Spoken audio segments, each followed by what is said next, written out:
sorotan publik karena parasnya dianggap mirip dengan mendiang Nika Ardila. Setelah viral, Amel Amelia fokus menjalani kegiatannya di dunia entertain. Bahkan, ia merilis single perdana bertajuk serupa karya Domi Allen. Pasca terkenal, Amel Amelia mengaku kehidupannya tidak ada yang berubah. Ia tetap menjadi diri sendiri dan tidak mau mengubah perilakunya mengikuti Nika Ardila. Cuma kegiatan aja yang nambah. Selebihnya enggak ada yang berubah, kata Amel Amelia ketika ditemui di kawasan Majestic, Kebayoran Baru, Jakarta Selatan, Sabtu, tanggal 11 September tahun 2021. Amel tak menampik dirinya tidak mau menjadikan popularitasnya karena mirip Nika Ardila menjadi beban. Karena ia tak mau menambah beban hidupnya. Kalau beban enggak, selalu positif aja dan dibawa have fun. Kalau jadi beban capek nanti ngejalaninnya, ucapnya. Karena beban hidup banyak, have fun, semangat, dan ambil positif dari komentar semuanya, sambungnya.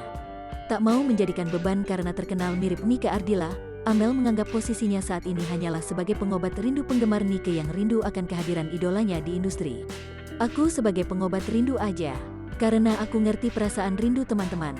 Aku ambil hal positif dan banyak pelajaran yang aku dapatkan dari mereka dan lain halnya, jelasnya.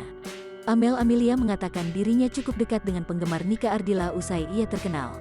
Namun, ia tak mau semua masukan penggemar almarhum mengubah perilakunya. Jadi ya aku jalani menjadi diri sendiri, dengan caraku tersendiri, ujar Amel Amelia.